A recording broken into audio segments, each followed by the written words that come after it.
ఓం నమ శివాయ. కార్తీక పురాణం 8వ అధ్యాయము. శ్రీహరి నామస్మరణ సర్వఫలప్రదము. వశిష్ఠుల వారు చెప్పినదంతా విని, మహానుభావ, తమరు చెప్పిన ధర్మములన్నింటినీ శ్రద్ధగా విన్నాను. అందులో ధర్మము ఎంతో సూక్ష్మమని, పుణ్యం అతి సులభంగా కలుగునని, అవన్నీయు నదీ స్నానము, దీపదానము, ఫలదానము, అన్నదానము, వస్త్రదానము వలన కలుగునని మీరే చెప్పి ఉన్నారు. కానీ ఇట్టి స్వల్ప ధర్మముల చేతనే మోక్షము లభించుచుండగా, వేదోక్తముగా యజ్ఞ యాగాలు చేస్తేనే పాపాలు పోవని మీ వంటి మునిశ్రేష్ఠులే చెప్పుచున్నారు కదా. మరి తమరు ఇది సూక్ష్మములో మోక్షముగా చెప్పినందుకు నాకు ఆశ్చర్యము కలుగుచున్నది. దుర్మార్గులైన కొందరు సదాచారములను పాటింపక వర్ణ సంకరులై మహాపాపములు చేయువారు ఇంత తేలికగా మోక్షము పొందుట చాలా ఆశ్చర్యంగా ఉన్నది. వజ్రపు కొండను గోటితో పెకిలించుటవంటిదిగా నాకు తోచుచున్నది. కావున దీని మర్మమును విడమరచి విపులముగా నాకు తెలియచేయమని ప్రార్థించుచున్నాను అని జనక మహారాజు వశిష్ఠుల వారిని కోరారు. అంతట వశిష్ఠుల వారు చిరునవ్వుతో, రాజా, నీవు అడిగిన ప్రశ్న సముచితంగానే ఉన్నది. వేదాంగాలలో కూడా సూక్ష్మ మార్గములు చాలా ఉన్నవి. అవి ఏమనగా సాత్విక, రాజస, తామసములు అని ధర్మములు 3 రకాలు. సాత్వికం అనగా దేశకాల పాత్రలు మూడును సమకూడిన సమయములో సత్వమను గుణమును జనించును. ఆ ఫలమంతయు పరమేశ్వరునికి అర్పించి మనోవాక్కాయ కర్మలచే చేసిన ధర్మము సాత్విక ధర్మము. అది సమస్త పాపములను నాశనము చేసి పవిత్రులను చేసి దేవలోక భూలోకాలలో సుఖాలను కలుగచేస్తుంది.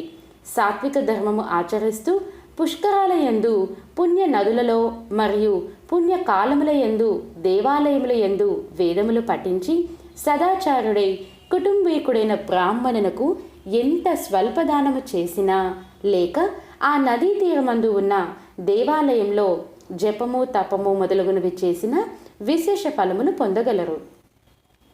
రాజస ధర్మం అనగా ఫలాపేక్ష కలిగి శాస్త్రోక్త విధులను విడిచి అలా చేసిన ధర్మము. ఆ ధర్మము పునర్జన్మకు కారణమై కష్ట సుఖాలు కలిగించును. తామస ధర్మం అనగా శాస్త్రోక్త విధులను విడిచి దేశకాల పాత్రలు సమకూడని సమయమున డాంబికమునకు చేయు ధర్మం. ఆ యొక్క ఎలాంటి ధర్మం ఫలమును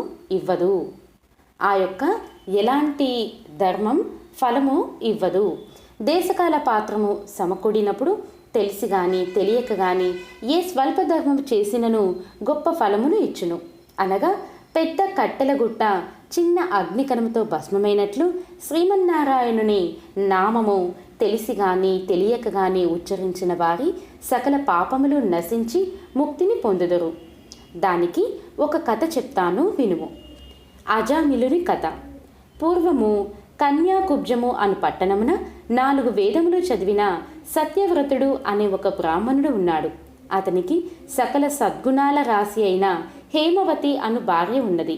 వారికి చాలా కాలమునకు లేక ఒక కుమారుడు జన్మించాడు. అతనికి అజామిలుడు అని పేరు పెట్టి అతి గారాభముగా పెంచుచుండిరి. ఆ బాలుడు దినదిన ప్రవర్ధమానుడగుచు అతి గారాభము వలన దుష్ట సహవాసములు చేయుచు విద్యను అభ్యసింపక బ్రాహ్మణ ధర్మములు పాటించక పెద్దలను గౌరవించక తిరుగుచుండెను.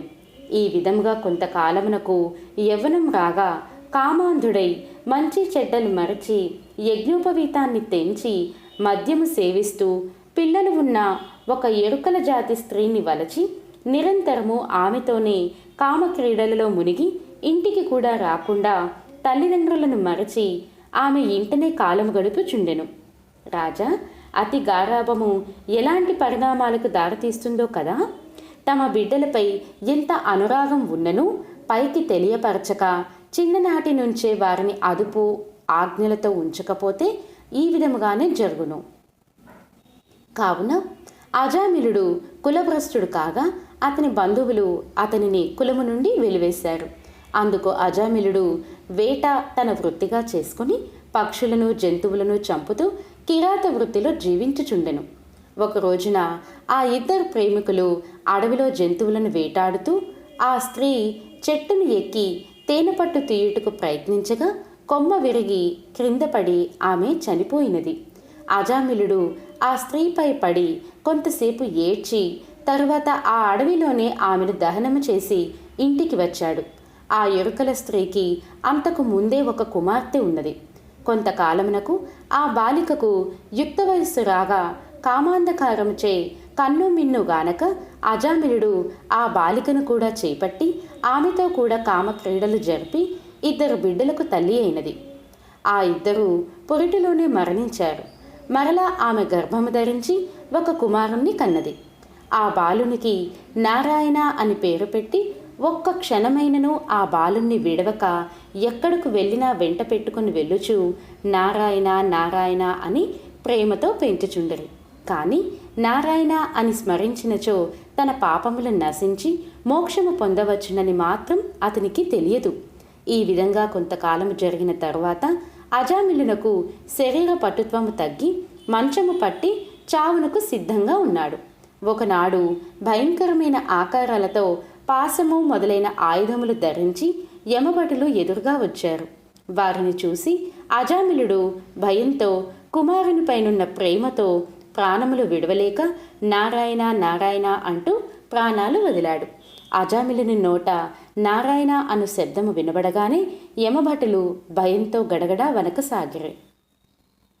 ఆ సమయంలోనే దివ్య మంగళాకారులు శంఖచక్ర గదాధరులై శ్రీమన్నారాయణుని దూతలు విమానములో అచ్చటికి వచ్చి, ఓ యమభటులారా, వీడు మావాడు, మేము ఇతనిని వైకుంఠమునకు తీసుకొని పోవుటకు వచ్చితిమి అని చెప్పి అజామిలుని విమానము ఎక్కించి తీసుకొని పోవుచుండగా యమదూతలు, అయ్యా మీరెవరు, ఎచ్చటి నుండి వచ్చారు?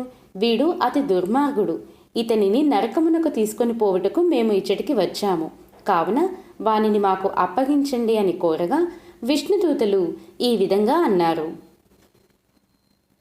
ఇది స్కాంద పురాణ అంతర్గత వశిష్ఠ ప్రోక్త కార్తీక మహత్య మందలి 8వ అధ్యాయము 8వ రోజు పారాయణం పూర్తి అయినది.